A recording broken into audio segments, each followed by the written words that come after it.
Allahu Akbar. Assalamualaikum warahmatullahi wabarakatuh. Isang mapagpalayang araw po sa atin lahat mga kaibigan. Ngayon po ay ika-7 ng Oktubre 2025. Ito po ang pangalawang bahagi ng ating back-to-back commentary sa araw na ito, sapagkat napakarami pong issue na dapat po natin talakayin na kinakailangan maintindihan ng ating mga kababayan, sapagkat baka po sila mabiktima ng fake news, at karamihan po naman ng author ng fake news na ito ay walang iba kundi ang ating po mga senador na mga estupido. Bakit po natin nasabi estupido? Ang halimbawa po niyan ay yung panukala o suhestyon ng isang senador ng kanyang asawa po ay taga-Taguig, siya po ay taga-Pateros, mag-asawa po sila pero magkaiba ang bayan at pareho pong member ng Cayetano Dynasty. Yan po ay si Alan Peter Duterte Kibuloy Cayetano at ang kanyang asawang si Lani Cayetano, mga kaibigan. Ang panukala nito, o yung pong sesyon ni Senator Cayetano ay sapagkat masyado na magulo ang bansa, sabi niya dapat tumawag ng snap election si Ginoong Marcos. Abay, naalala ko yung snap election, mga kaibigan, noong 1986 na naging bunga po nito ay pandaraya sa halalan at siyempre kakutsabang COMELEC na yung pong kanilang mga computer programmer ay sinamahan po natin mag-walkout yan po sa PICC at yan po ay historical. Tayo po ang itinuro nung araw ng isang broadcaster na si Paul Cagiat na dapat sundin ng mga computer programmer sa amin pong pagpunta sa Baclaran Church upang ipagdasal ng mga Katoliko ang kalayaan ng pagboto na dinaya ng matandang Marcos. Ngayon, yan po yung snap election. Ang tumawag po niyan ay si Ginoong Ferdinand Marcos Sr. sapagkat na-corner po siya ng isang American State Department journalist ng pangalan ay si Ted Koppel. Nung sinabi niyang para masawata itong kaguluhan ngayon sa pagkakapaslang kay Ninoy Aquino, eh bakit hindi ka tumawag ng snap election, sabi niya sa wikang Ingles. At agad-agad rumisponde si Ginoong Ferdinand Marcos Sr. Sabi niya, oh yes, I am now announcing that I am calling for a snap election. Ngayon, gustong gayahin nitong si Senator Cayetano. Ang sabi niya, ang gulo-gulo na ng ating bansa, kinakailangan siguro ay magkaroon na tayo ng mga bagong set o hanay ng mga opisyal. Kinakailangan magkaroon tayo ng snap election. Bugok, abogado ka pa naman. Bakit po natin sinabing bugok? Ito ay kaistupiduhan ng isang senador, mga kaibigan. Walang basihan, hindi tayo martial law, hindi tayo revolutionary government. Walang basihan para tumawag ng snap election. Talagang wala sa ating pong saligang batas, walang panukalang batas sa ating pong Kongreso, walang deklarasyon, walang basihan. Eh kung hindi naman istupido itong Cayetano na ito, kasing istupido ito ng kanyang tatay. Alam po yung tatay niya, abogado ni Enrile. Pero kumbaga kay Binay at kay Sagisag, eh si Binay ay assistant lamang. Assistant lamang siya ni Sagisag. At ganun din, mga kaibigan, etong si Cayetano. Etong si Cayetano, mga kaibigan, ay assistant ni Enrile.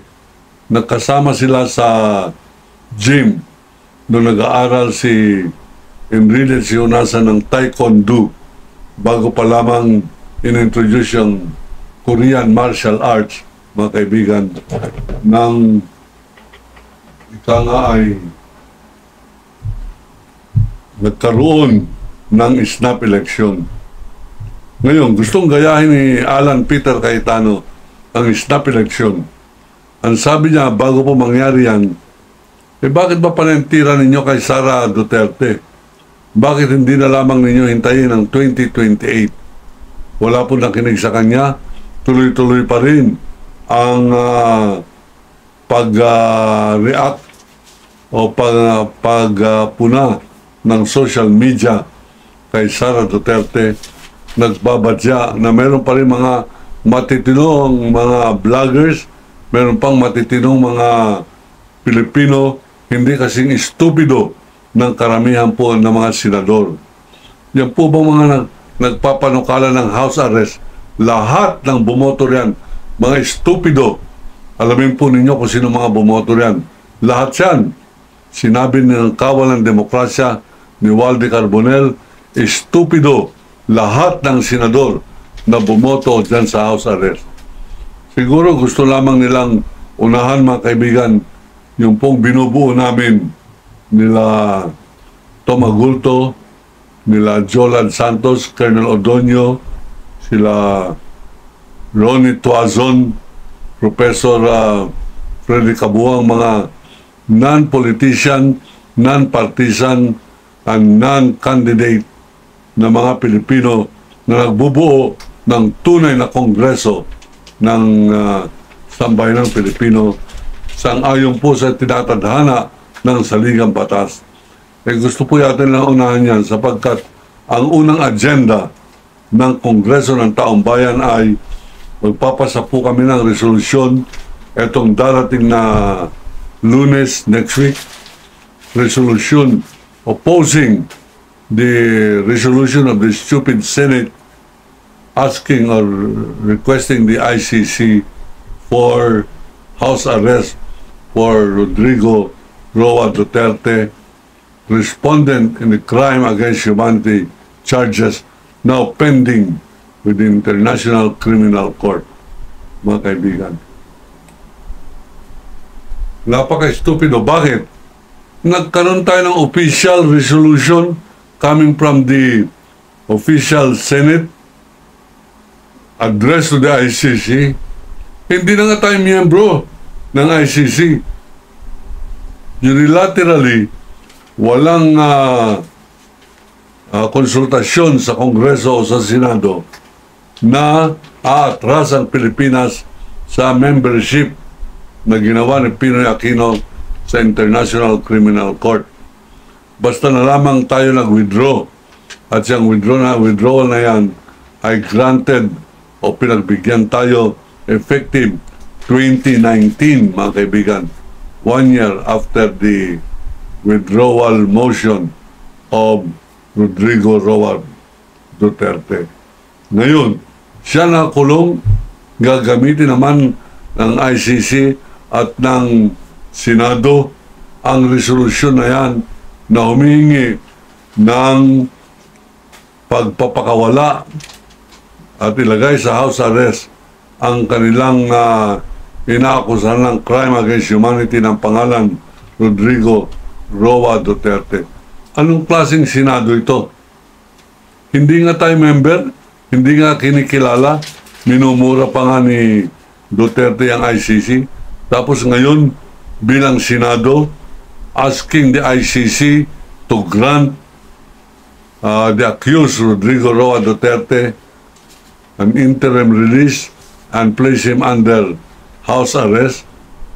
Abay, ang tingin kasi nito mga senador natin, kasing bobo nila ang mga maestrado ng International Criminal Court.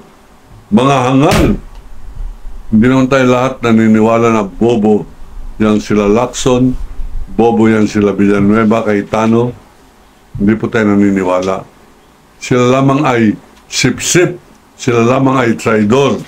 At palagay ko, yan ay para pong sukatan ng loyalty check kung ito pang mga senador natin ay loyal pa rin kay Sara Duterte sapagkat nung ipasa yung resolution na yan, personally present si Sara Duterte.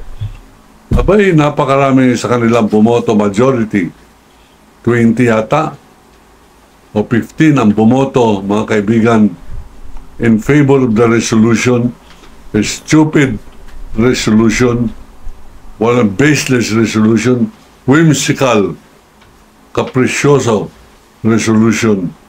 Binoto, pinasa na officially ng Senate of the Philippines.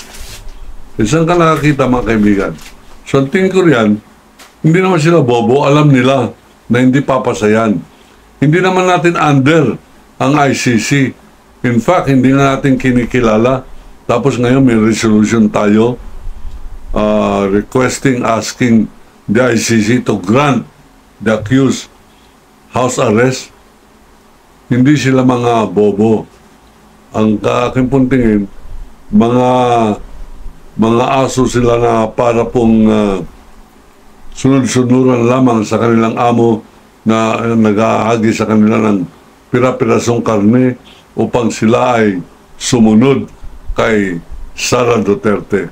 At siyang karne na yan ay insurance na sila ay iboboto ng mga Duwagueño, Dabawenyo at ilang pang mga Bisaya votes sa Mindanao. Katawa-tawa. Halatang halata. Lacson, bumoboto sa house arrest. Nasaan ang dignidad? Lahat ng bumoto sa resolution ng house arrest ay questionable ang pagkatao, questionable ang pagka-Pilipino, questionable ang pagiging senador ng bayan, mga kaibigan. Hindi naman lahat bobo yan, alam nila na baseless yan, walang basihan. Wala po sa rules of court, wala sa konstitusyon, wala po dyan sa statute ng Rome, hinggil sa International Criminal Court, walang basihan. So ano pong tingin natin dyan? Loyalty check. Para pong sinabi ni Sara, tignan ko nga kung sino pa sa inyo ang loyal sa amin. Tignan ko kung sino pa natitira sa inyo matapos kayo magnakaw ng bilyones. E baka humihiwalay pa kayo sa amin kasi panibilyonaryo na kayo, mga senador. Kaya mga kaibigan, ano pong tingin natin dito sa mga senador na ito? Ito po ay mga mandarambong, ito po hindi senador, ito po ay tutugisin ng Kongreso ng Taong Bayan, ito ay tatagpasin ng kawal ng demokrasya, ito ang Senado na atin pong dapat buwagin. Tulad po na aking sinabi, pagka marami na po tayo dito sa kawal ng demokrasya, kukunin ko po ang kanilang mga cellphone number at lulunurin natin sila ng mga text na resign. Kahit na sino i-text natin. Halimbawa, lalagyan na pag hindi kay Cayetano tayo mag-text. Kahit na sino kilala natin, sabi natin, Cayetano, resign. Kunin natin ang number ni Cayetano, lalo tigit siyang kubeta na pangalan ay Marcoleta, i-text po natin, i-flash natin ang kanyang unidorong telepono at lagyan natin ng resign. Iglesia ni Marcoleta, resign ka na. Bumalik ka na lamang sa panluloko mo ng kapwa mo iglesia. Magkunwari ka na lang ministro, magkunwari ka na lamang leader, magkunwari ka na lamang senador ng Republika ng Pilipinas. Pero sa iyong pagkukunwari, huwag mong kalimutan na merong kawal ng demokrasya nakabantay sa iyo. At hanggang ngayon, hinahamon kita ng debate. Huwag sa labas kung ayaw mo sapagkat takot ka sa akin. Diyan sa loob ng Senado, isumpinan niyo ako. Diyan ako, mag-isa, papasok at sasabihin kong, mga mandarambong kayo, traidor kayo sa sambayan ng Pilipino, titignan ko kayo sa inyong mga mata, tignan ko kung sino matapang sa inyo, mga traidor kayo, senador kayo, ni Duterte, senador kayo ng gangster, senador kayo na nagtatraidor, senador kayo ng China, at senador kayo ni Marcoleta at ni Sara Duterte. Kahiya-hiya. Ako po nagsasabi niyan, kawal ng demokrasya, kawal ni Carbonell, habang sumusumpa po tayo, iniibig ko ang Pilipinas. China, layas!